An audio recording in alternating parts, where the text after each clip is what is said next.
Hello and welcome to my kitchen. In this video, I'm going to show you how to make Papdi No Lot, which is also known as Khichi, Khichu, Khichu, many names.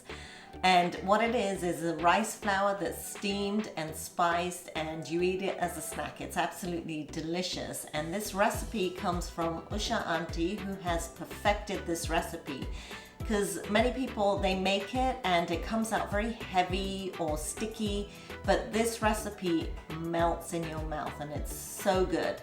So let's get cooking. You'll need 1 cup or 150 grams of fine rice flour, 2.5 cups or 600 ml of water, 1/3 of a cup or 80 ml of oil, this is sunflower oil, 1 to 1.5 teaspoons of salt, I'm starting with 1 teaspoon here, 1/2 teaspoon of Ajwain seeds or Carom seeds, 1.5 teaspoons of whole cumin seeds, 1/4 teaspoon of Hing or Asafoetida, 2 tablespoons of sesame seeds, 4 to 6 green chilies or 1 tablespoon of green chilies ground up, and you can vary that depending on how hot you like it, 3/4 of a teaspoon of baking soda or soda bicarbonate, and a little bit of oil for greasing the steaming tray. And the equipment you're going to need is a heavy bottom saucepan with a lid. You'll need a steaming pot. So here I have a large frying pan with a lid, and inside I have this foldable steamer. And you're going to need a wooden spoon for stirring, and you'll need a scraper to scrape the sides of the pan. So let's get going. Now the first thing we're going to do is we're going to put our water on to boil and add the spices. I'm going to go ahead and add the oil as well. Now notice that we haven't added the green chilies or the baking soda yet. What we're going to do is we're going to wait till this comes to a boil and then we're going to add that. So it's just come to a boil. It took about 5 minutes to get here, and now I'm going to add in the green chilies. And the reason we don't add this in earlier is because the steam comes off and it's got the chili smell in there and you'll start coughing and your eyes will start to water. And we're going to put the baking soda in. And you want to see the bubbles like this when you put the baking soda or soda bicarbonate in. Now my heat is off once it's come to a boil, so make sure you turn the heat off. Then gradually add in the rice flour and mix it in. And it will look like this initially, it will look fairly lumpy. But keep mixing and you'll see it thickens up.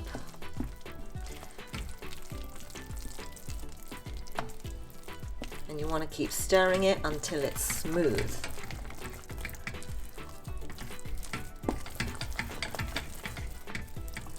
So you're going to stir it and mix it for a good 2 minutes.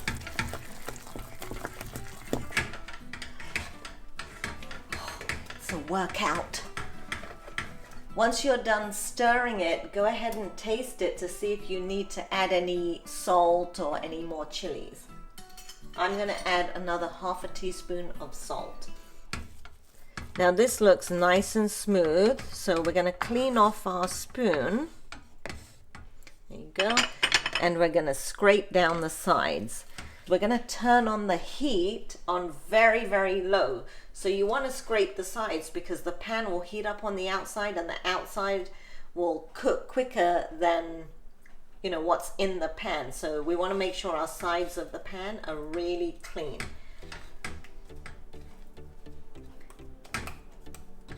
So now I'm going to turn on the heat on the lowest setting that I have.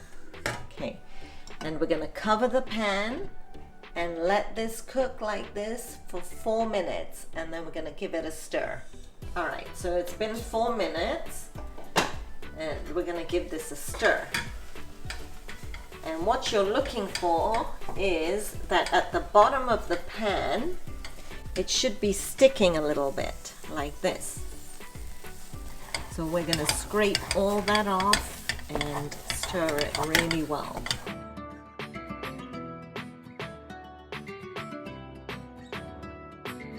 Then give it a good stir, scrape down the sides, and then put the lid on and let it cook for another 4 minutes.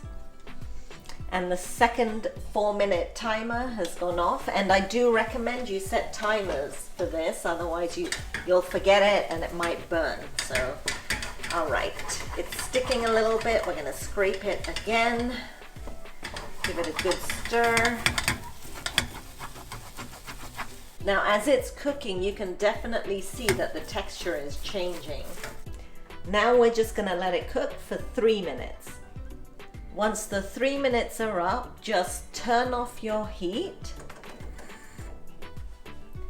and leave it like this. Do not remove the lid. We're gonna let this sit for at least 30 minutes to up to 2 hours. Once the dough has sat for at least 30 minutes, go ahead and put some water onto boil in your steaming pan and grease the steaming tray. Then take your dough and give it a good stir. Now, to make my balls even, I like to use a mashed potato scoop or an ice cream scoop like this to measure out the balls.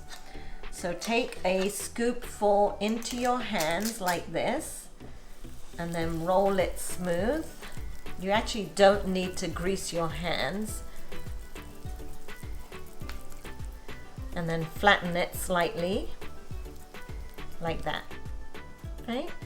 And then take your index finger and dip it in some of the oil and push it into the middle like that. So you have a ball like this, and then put it on your tray. Continue making balls like that for all the dough. And when you're putting it into the tray, make sure they're not touching. So you want to make sure that you have a tray, a steaming tray that's big enough.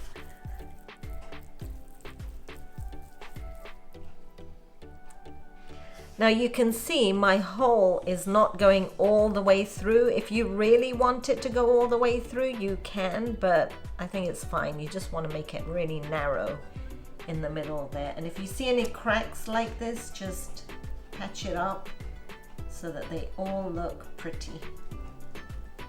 So once you've made all your dough balls, we're going to steam this for 45 minutes on a low heat.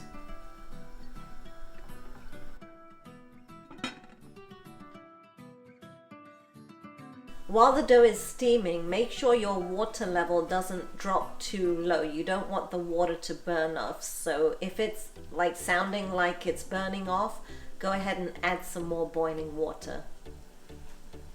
Once they've been steaming for 45 minutes, turn off the heat and remove the lid. Now, it's important not to touch them at this stage because they're going to be very fragile. We're just going to let it sit there and cool for 30 minutes. After 30 minutes, the dough balls are ready to eat. If you're not ready to eat them right away, just take them carefully with a spatula and turn them over in the tray.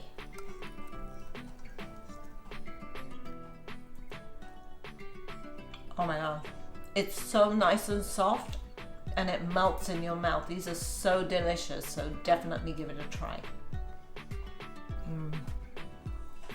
Now once the dough balls are completely cooled, you can put them in a container and put them in the refrigerator. And to reheat and enjoy them, you can pop them in the microwave, for like 40 to 60 seconds and enjoy them. Or you can re-steam them and eat them with a little drizzle of oil on top. They're ever so good.